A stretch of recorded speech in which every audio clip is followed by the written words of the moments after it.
Well, good morning, ladies and gentlemen, and welcome to Grumman Pilot's YouTube channel. And today we're going to talk about inspecting your aircraft during an annual. You start off with the type certificate data sheet. That's the airplane most annuals are referenced back to. But if you've done any supplemental type certificates, you've modified the original, or if you have a 337 approved by the FAA. So with those in combination, putting those along with the type certificate, it tells you what airplane you have to inspect. So stay tuned while we have some more fun with this topic. So we would like to ask you please subscribe, hit the like button, and hit the notify to stay current with our content. Now here's why this can be an issue for your airplane. Let's say that you don't have any paperwork that says anything about any STCs or 337s you might have. So when you take it in for an annual, it will get inspected back to the type certificate data sheet the factory put out, and the airplane has to meet that. What's going to happen as you go through the type certificate data sheet when you start looking at things is you may have things that you find that are not covered by the type certificate data sheet because the paperwork for the 337s or the STCs are missing. So that's how you normally find it.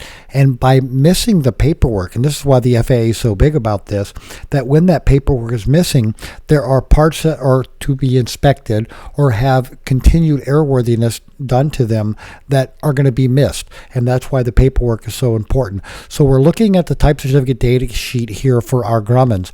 And as you can see, we're going to talk in a minute about the 3 items we found on an aircraft that had come in, and we'll talk a little bit more about each one specifically because it's kind of interesting how they all got that away.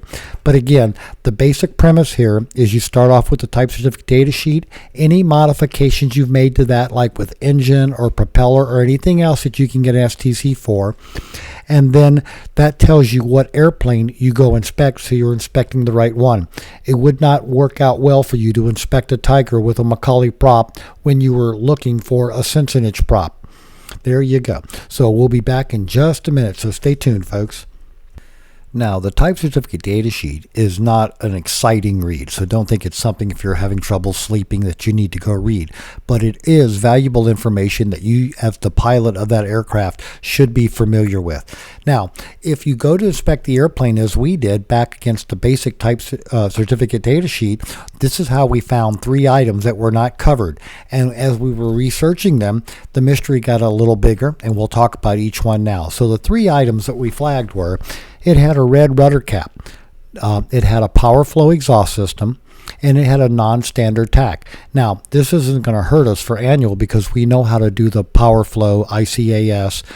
We know what goes on with a red rudder cap. But the mystery ensued because there were no log entries or any 337s, and it was missing all the STC paperwork. So let's talk about the first one, the red rudder cap, and how we solved that problem.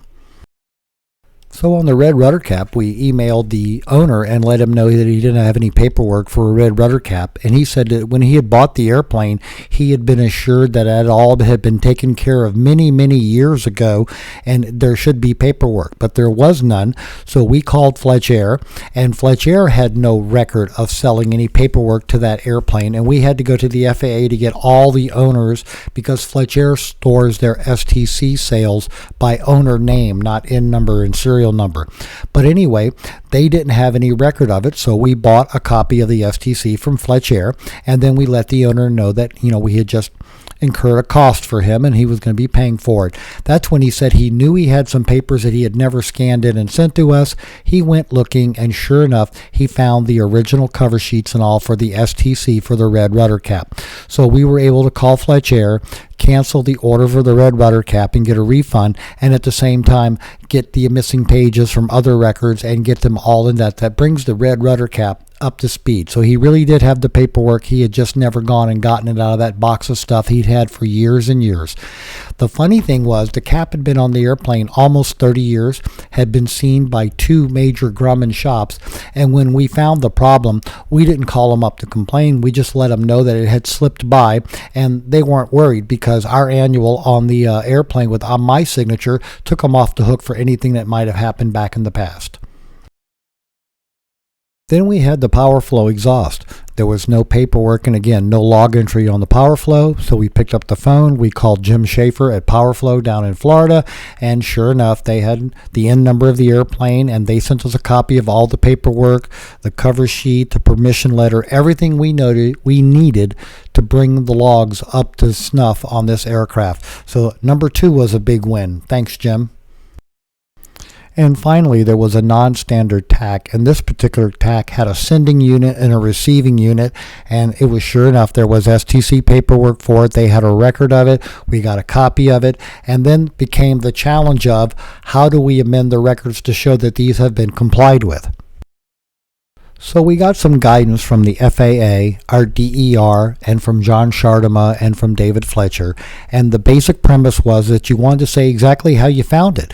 Aircraft was inspected and these items were found.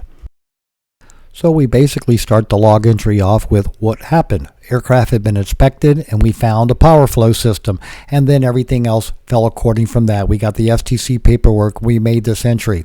Now the recommendation from the FAA and the DER and others was that these would be made as separate log entries, not as part of the annual inspection where they might get missed in the big annual inspection. So we did the annual inspection, and then we came back with an individual entry for each of these 3 items in the logbooks, all by itself, so somebody can read it and see what happened. There's no doubt about this anymore, and the paperwork's all good and straight. So that's why it's so important, ladies and gentlemen, that your paperwork on your airplane be checked every once in a while to make sure that you're good to go. We hope you found all this useful and informative about paperwork on your airplane. Thanks so much for watching, and have a great day flying your Grumman.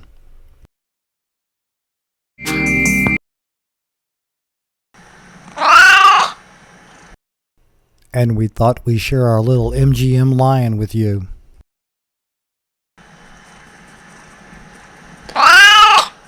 Perfect.